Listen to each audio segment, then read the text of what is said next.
Good evening dear students. Good evening sir. Today we will learn about tenses. किसके बारे में सीखेंगे आज? टेंसेज के बारे में। तो स्टार्ट करते हैं। देखिए मैं शॉर्ट में यहाँ पे बताऊंगा, ज़्यादा डिटेल में ना बता के। जैसे हेल्पिंग वर्ब हमें पता है, प्रेजेंट इंडेफिनिट की हेल्पिंग वर्ब क्या होती है? Do does. क्या होती है? Do does. मैं डू और डज को अलग अलग लिख रहा हूँ, ठीक है ना? इसके अलावा पास्ट इंडेफिनिट को क्या लिखेंगे? डिड। पास्ट इंडेफिनिट की हेल्पिंग वर्ब क्या होती है? डिड। और फ्यूचर इंडेफिनिट की क्या हो जाएगी? Will oblique shall. Will oblique क्या हो जाएगी? Will shall. मैंने ये सारी की सारी यहाँ पे हेल्पिंग वर्ब लिख ली। प्रेजेंट इंडेफिनिट की क्या होती है हेल्पिंग वर्ब? डू। डू के साथ अगर जहाँ पे भी हमें डू दिखे वर्ब, यानी कि डू हमें दिख रही है या डज दिख रहा है, तो इसके साथ कौन सी फॉर्म यूज करेंगे हम? वर्ब की फर्स्ट फॉर्म यूज करेंगे। We will use first form of verb. अगर हमारे पास सेंटेंस है डू यू करके, क्या दे रखा है? Do you. डज के साथ तो नहीं आएगा, डू के साथ अगर हमारे पास सेंटेंस बनेगा तो हम क्या बनाएंगे? डू यू अगर आ गया तो इसके बाद क्या लगाएंगे हम? वर्ब की कौन सी फॉर्म लगाएंगे? First form. डू यू के बाद वर्ब की first form. First form means जैसे do you go, do you come, do you eat, इस टाइप से हम सेंटेंस बनाएंगे, ठीक है ना? वर्ब की फर्स्ट फॉर्म लगानी हमें। जहां पे भी हमें क्या मिलेगा? डू। जहां पे भी क्या मिलेगा? डू मिलेगा, वहां पे क्या लगाएंगे? वर्ब की फर्स्ट फॉर्म। और डज आ रहा है, does he, does she. Singular subject के साथ क्या लगाते हैं? डज। ही, सी, इट और एनी नेम के साथ क्या लगेगा? डज। सिंगुलर सब्जेक्ट जो होते हैं ही, सी, इट और एनी नेम, जैसे राम है तो इनके साथ क्या लग जाएगा? डज। और डज जहाँ पे मिलेगा, डज के बाद अगर ये दिए हैं आपको सब्जेक्ट और वर्ब की कौन सी फॉर्म यूज कर देंगे? सीधे सीधे फर्स्ट फॉर्म। कौन सी फॉर्म यूज करेंगे? First form. जैसे he does not go, he does not go, he does not come, he does not play. हम यहाँ पे वर्ब की फॉर्म चेंज करेंगे, फर्स्ट फॉर्म यूज करेंगे यहाँ पर।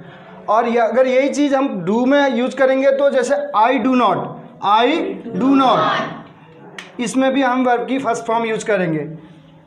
इट मीन्स डू और डज के साथ कहीं पे भी हमें यूज करनी होगी तो वर्ब की कौन सी फॉर्म आ जाएगी? फर्स्ट फॉर्म आ जाएगी। इसके बाद डोंट शाउट, चिल्लाना नहीं है, ठीक है ना? इसके बाद डिड के साथ अगर हम यूज करेंगे, जैसे ही डिड नॉट, तब भी वी होना आएगा, ही डिड नॉट गो। और अगर इसी को प्लूरल में यूज करें, आई डिड नॉट गो, तो सेम प्रेडिकेट हमारे पास रहेगा। जैसे हमने कहा ही did not go to school, तो ये सेंटेंस हमारा रहेगा। प्रेडिकेट हमारा सेम यूज होगा पास्ट टेंस में, whether the subject is singular और प्लूरल।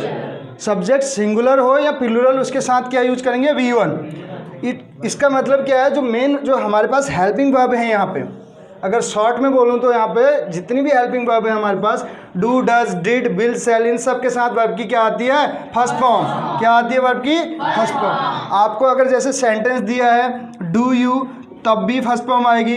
डज ही दे रखा है, तब भी फर्स्ट फॉर्म आएगी।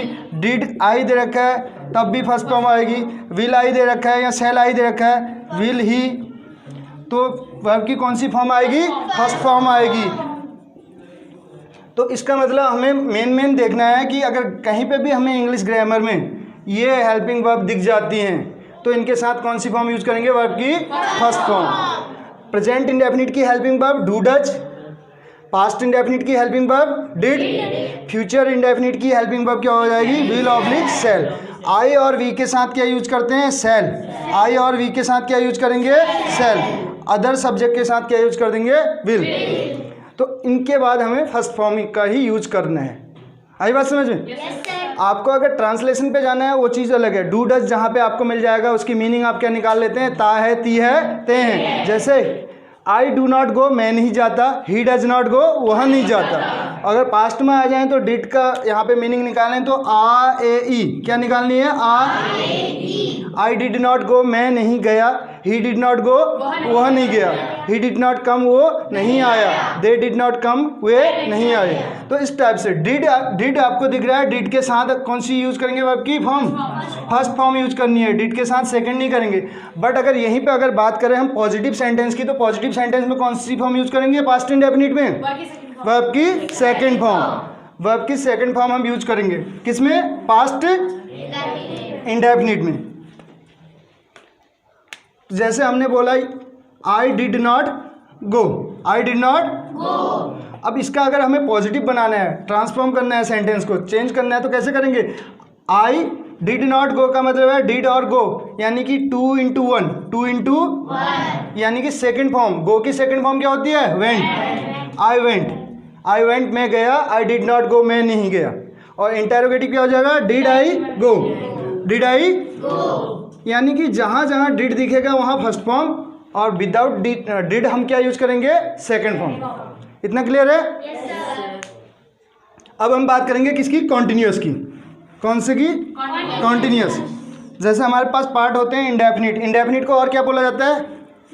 सिंपल। सिंपल के नाम से जाना जाता है। जैसे प्रेजेंट इंडेफिनिट को और क्या बोल सकते हैं? Simple present.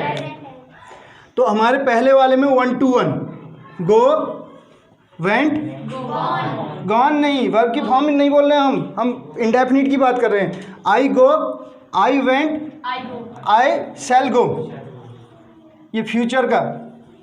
आई शैल गो, आई शैल ईट। और यहाँ पे क्या हो गया? आई वेंट, पास्ट इंडेफिनिट में। प्रेजेंट इंडेफिनिट में क्या हो गया? आई गो। और सिंगुलर आ जाएगा तो ही गोज। इस टाइप से हमारा बनेगा। और इनका निगेटिव बनाते समय जहाँ फर्स्ट फॉर्म दिखेगी उसका निगेटिव डू नॉट लग जाएगा, और जहाँ पे एस या ई एस दिखेगा वहाँ पे डज नॉट। डज नॉट के साथ भी फर्स्ट फॉर्म, डू नॉट के साथ भी फर्स्ट फॉर्म, और डिड नॉट के साथ भी वर्ब की फर्स्ट फॉर्म। इतना क्लियर हो गया ना? कॉन्टिन्यूअस की अगर बात करें तो कॉन्टिन्यूअस में एक चीज़ दिमाग में याद रखनी है, आईएनजी फॉर्म यूज होगी। कॉन्टिन्यूअस में कौन सी फॉर्म यूज होगी? Continuous means progressive. इसमें कंटिन्यू काम चल रहा है तो वर्ब की आईएनजी फॉर्म का यूज किया जाता है, और ये वर्ब की फर्स्ट फॉर्म में लगती है। आईएनजी किस में लगेगी? वर्ब की। और कौन सी फॉर्म बन जाती है? इसको और क्या बोल सकते हैं? B4। क्या बोलेंगे? B4 इसी को बोला जाता है, वर्ब की फोर्थ फॉर्म। अब इसमें जैसे हमने प्रेजेंट की हेल्पिंग वर्ब लेने हैं तो is oblique am oblique are, is am are. Past की क्या हो जाएगी? Was oblique verb. और यहीं पे अगर फ्यूचर कॉन्टिन्यूअस की बात करेंगे तो will be oblique shall be, will be oblique shall be, ये हमारे पास फ्यूचर कॉन्टिन्यूअस में हो जाएगा। अब सबके बाद मैंने कौन सी फॉर्म बताई? ING form. वर्ब की कौन सी फॉर्म यूज करनी है? ING form. यहाँ सब्जेक्ट आएगा ही आएगा, और लास्ट में क्या आ जाएगा आपके पास? ऑब्जेक्ट। क्या आ जाएगा? ऑब्जेक्ट। अब जैसे बोला आपने आई बोला तो आई के साथ क्या लगेगा? Am. He she it singular के साथ क्या लगेगा? इज। प्लूरल में अगर आई को हटा दें यू वी दे के साथ क्या लगेगा? Are. You are, they are, we are, Ram and Shyam are. I के साथ एम। तो अब आपने बोला आई एम गोइंग, मैं जा रहा हूँ। आई एम प्लेइंग, में, और ऑब्जेक्ट क्या है? आई एम प्लेइंग क्रिकेट, मैं क्रिकेट खेल रहा हूँ। अब इस सेंटेंस को देखिएगा कैसे बनाएंगे सेंटेंस। हमने एक सेंटेंस बोला पहला वाला, I am playing, I am playing cricket, मैं क्रिकेट खेल रहा हूँ। आई वॉज प्लेइंग क्रिकेट, मैं क्रिकेट खेल रहा था। I shall be playing cricket, खेल रहा हूँ। बस हमें हेल्पिंग वर्ब चेंज करनी है और पूरा का पूरा हमारा सेंटेंस सेम टू सेम रहेगा। तो इसमें कैसे कर लेंगे? आई एम प्लेइंग, मैं खेल रहा हूँ। आई वॉज प्लेइंग, मैं खेल रहा था। आई शैल बी प्लेइंग, मैं खेल रहा। अब मैं अगर यहीं पे बोलूँ ही इज प्लेइंग, वो खेल रहा है। ही इज प्लेइंग, वो खेल रहा है। ही वॉज प्लेइंग, वो खेल रहा था। ही विल बी प्लेइंग, खेल रहा होगा। ही इज स्पीकिंग, बोल रहा है। यानी कि आप देखिए इसमें पूरा का पूरा क्या हो रहा है? Change helping verb. Subject same है, और इधर का आपका लास्ट का पार्ट भी स्पीकिंग इंग्लिश अगर मैं बोल रहा हूँ तो ये भी सेम है। तो आपको क्या चेंज करनी है? Helping verb. और हिंदी में भी इसका यही होता है, ही इज स्पीकिंग, वो बोल रहा है। ही वॉज स्पीकिंग, वो बोल रहा था। ही विल बी स्पीकिंग, वो बोल रहा होगा। यानी कि वह बोल रहा सेम है, था और होगा, इतना अंतर है आपका। कंटिन्यूअस समझ में आ गया? नॉट लगाएंगे निगेटिव बनाते समय, इनके साथ नॉट लगा देंगे। He is not, I am not.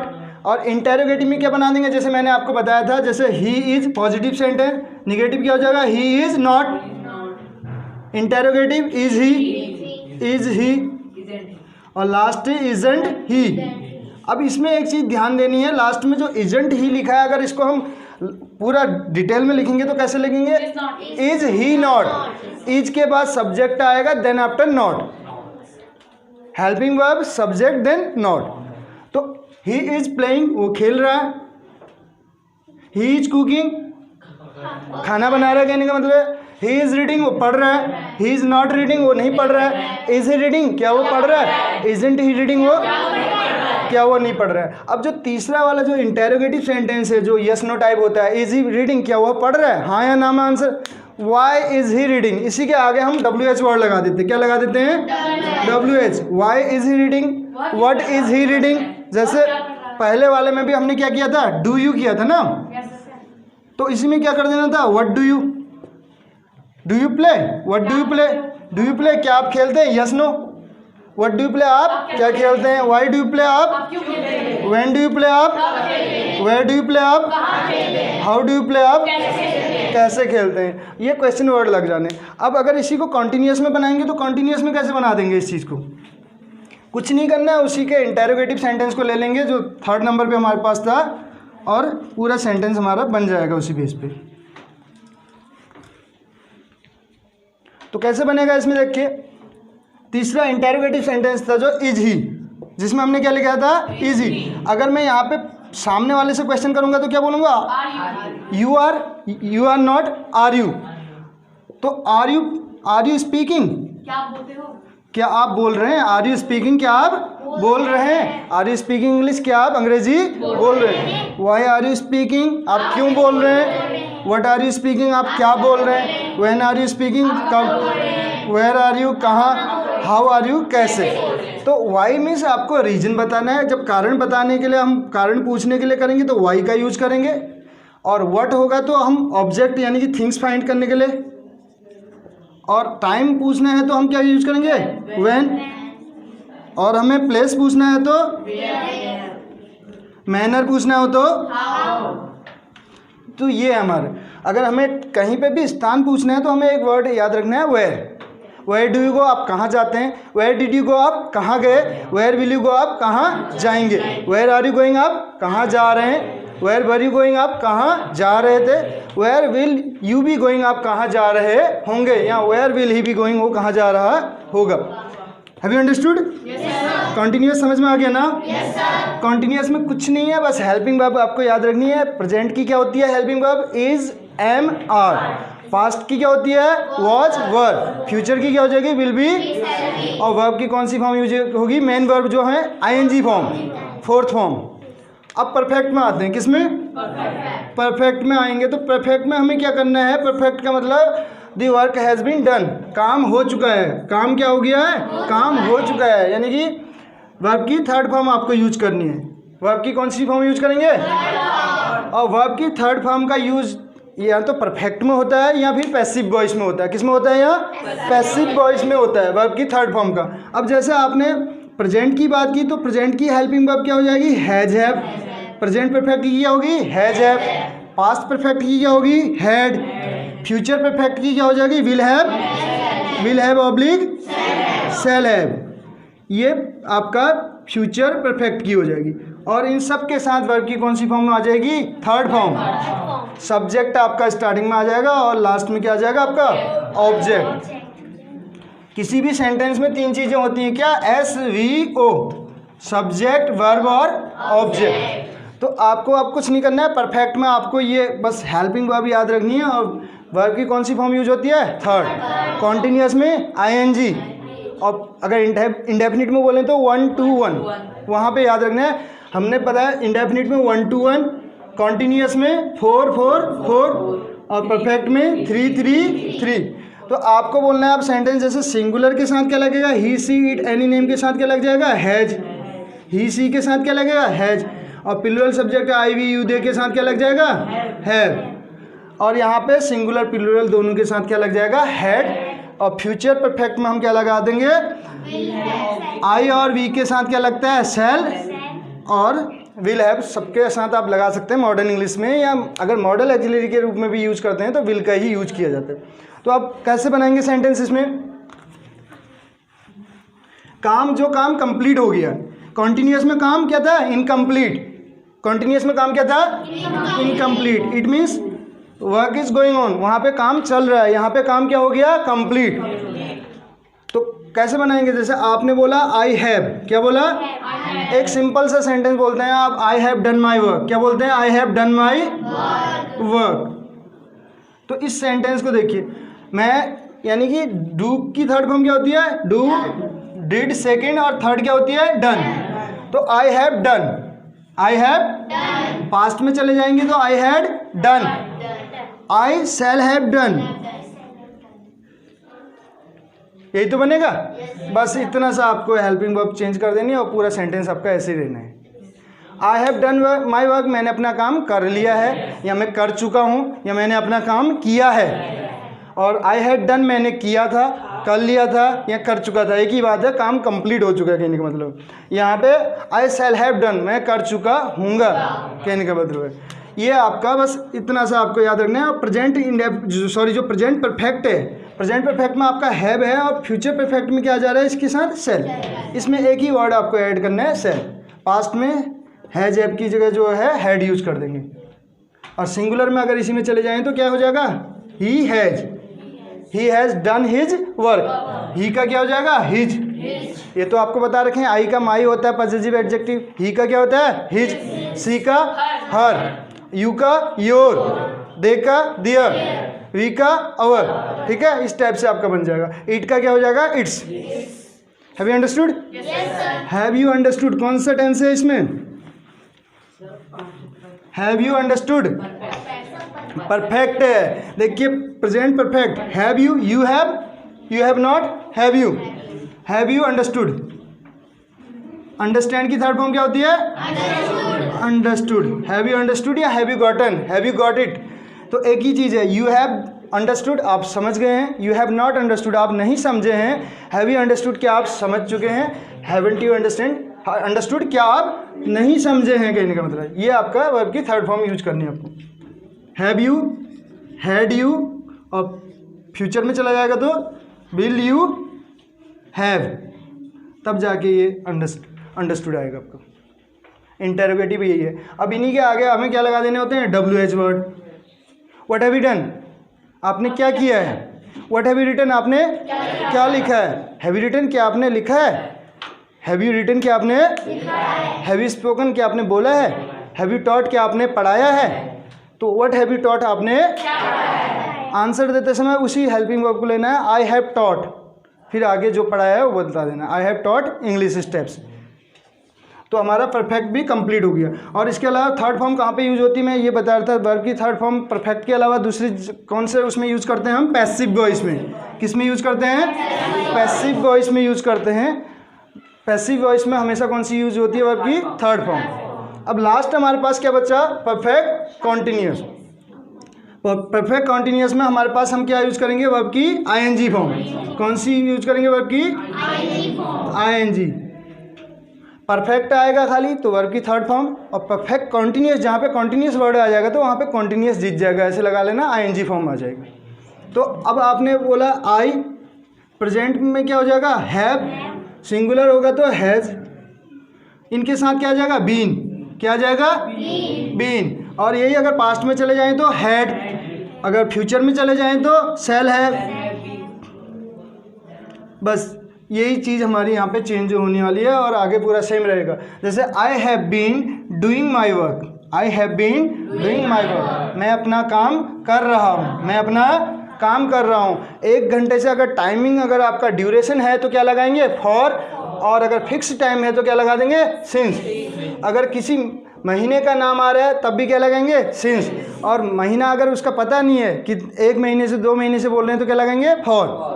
और साल का नाम अगर पता है तो क्या लगाएंगे? सिंस। और अगर साल का नाम पता नहीं है, 1-2 साल ऐसे बोल रहे हैं तो क्या लगाएंगे? फॉर। और एक वर्ड और बताया था मैंने इसमें, जब अगर द आ जाए, द लास्ट आ जाए, द लास्ट, जैसे आप एप्लीकेशन में लिखते हैं I have been suffering from fever since last. Since, देखो सिंस लास्ट आएगा तो क्या लगाएंगे? सिंस। क्या लगा देंगे? सिंस। और द लास्ट आएगा तो क्या लगा देंगे? फॉर। ये क्वेश्चन अधिकतर पूछा जाता है जो मेन है यहाँ से। तो मैंने कहा I have been doing my work for an hour, for an hour. 1 hour नहीं बोलेंगे, एन बोलेंगे, क्योंकि एच में जो है, आर में एच साइलेंट होता है, तो इससे पहले क्या आर्टिकल लग जाएगा? एन। तो I have been doing my work for an hour, मैं 1 घंटे से अपना काम कर रहा हूँ। I had been doing my work for an hour, मैं 1 घंटे से अपना काम कर रहा था। I shall have been doing my work for an hour, मैं 1 घंटे से अपना काम कर रहा हूँगा। अंतर कुछ नहीं है, बस हेल्पिंग वर्ब और वहाँ पे है, था और हूँगा।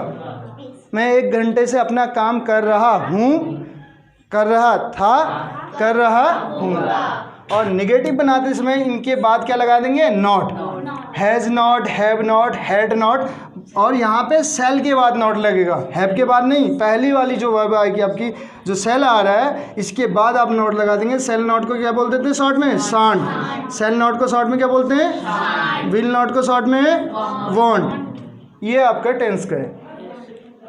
मेन अगर बात करें तो कौन कौन सी फॉर्म लगती है? वर्ब की फॉर्म याद करनी है और हेल्पिंग वर्ब याद करनी है, इसके अलावा कुछ ही नहीं। वर्ब की फॉर्म पे ही मेन काम होता है।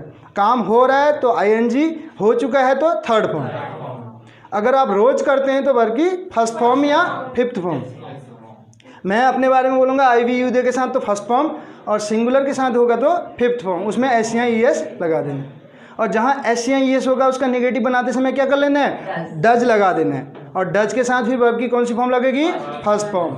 और डू के साथ फर्स्ट फॉर्म, डिड के साथ फर्स्ट फॉर्म, कैन के साथ फर्स्ट फॉर्म। मॉडल एक्सिलरी जो भी हैं, कैन, मे, शुड, वुड, इनके साथ, सबके साथ अगर ये अकेले में है तो फर्स्ट फॉर्म यूज होती है। देख लो एक बार, मैं बता दे रहा हूँ यहाँ पे सारे के सारे मेथड। जैसे आपने बोला I can not, I can not, I can not go, मैं नहीं जा सकता।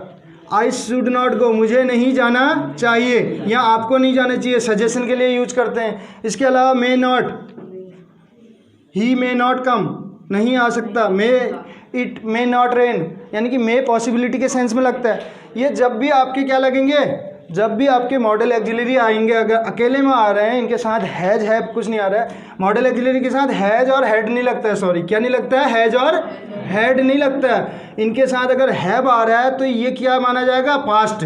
हैव के बाद वर्ब की थर्ड फॉर्म आती है। क्या आती है? हैव के बाद वर्ब की थर्ड फॉर्म, तो ये भी पास्ट मान लिया जाता है। जैसे could have, you could have told me, आप मुझे बता सकते थे। You should have told me, आपको मुझे बताना चाहिए था। इस टाइप से आपका बनेगा। अगर ये खाली आपका मॉडल एक्सिलरी आ रही है तो इनके बाद कौन सी फॉर्म लगाएंगे वर्ब की? First form. विल आ रहा है, सेल आ रहा है, वुड आ रहा है, शुड आ रहा है, इनके साथ सब क्या लगेंगे? वर्ब की फर्स्ट फॉर्म लगेगी। और इसके अलावा एक और मेथड लास्ट में जाते जाते, जैसे इज एम आर के साथ 2 या 3 सिचुएशन बनती हैं। इज एम आर आपका आ रहा है कहीं पे भी, इनके बाद वर्ब की थर्ड फॉर्म आ गई तो पैसिव, इनके बाद वर्ब की थर्ड फॉर्म आ गई तो पैसिव। जैसे it is written, it is क्या लिखा जाता है? इट की जगह मैंने लिख दिया letter, letter is, letter was, letter will be, ये पैसिव बन गई आपकी। प्रेजेंट इंडेफिनिट और पास्ट इंडेफिनिट और future indefinite. Letter is written, पत्र लिखा जाता है, letter was written, letter will be written. और इनके साथ दूसरी इज एम आर के साथ कौन सी फॉर्म आती है बताया था? वर्ब की आईएनजी फॉर्म, कॉन्टिन्यूअस में अभी बताया था। Is am are was were इनके साथ आईएनजी फॉर्म आती है। तीसरा कौन सा सीन बनेगा इनके साथ? तीसरा अगर मेथड अगर कोई आ जाए आपको दिखेगा तो 2+B1, क्या दिखेगा? 2+B1 is to, he is to go, उसे जाना है। आई एम टू गो, मुझे जाना है। अगर यहीं पे कंपल्सन आ जाए तो हैज़ टू गो आ जाएगा। क्या आ जाएगा? Has to go. He has to go, उसे जाना पड़ता है या जाना है। ही हैड टू गो, उसे जाना पड़ा। इस टाइप से आपका बनता है। और इन्हीं का अगर पैसिव बनाएंगे तो पैसिव क्या हो जाएगा? Is to be, is to be. Go की तो पैसिव बनेगी नहीं क्योंकि क्या रहती है? इंट्रांसिटिव। अगर आपको ऑब्जेक्ट मिल जाएगा तब बनाएंगे। इज़ टू बी रिटन, जैसे मैंने कहा, ध्यान देना सेंटेंस को, I am to write a letter, I am to write a, तो क्या हो जाएगा? I am to write what, क्या लिखना पड़ता है मुझे? लेटर। तो अ लेटर क्या हो जाएगा? A letter is to be written. I am to write a letter, मुझे पत्र लिखना है। A letter is to be written by me, मेरे द्वारा पत्र लिखा जाना है। तो आपको क्या क्या बताया मैंने? एक तो इज एम आर, इनके साथ वर्ब की थर्ड फॉर्म आएगी पैसिव, इनके साथ आईएनजी फॉर्म आएगी तो कॉन्टिन्यूअस वाला, और इनके साथ is to be plus B3 आ जाए तो ये क्या है? इन्फिनेटिव की पैसिव है। इतने सारे आपके मेथड हैं जो मेन जो एग्ज़ाम में कहीं पे आपके आ सकते हैं। तो कैसी लगी आपको class? Okay, thank you so much.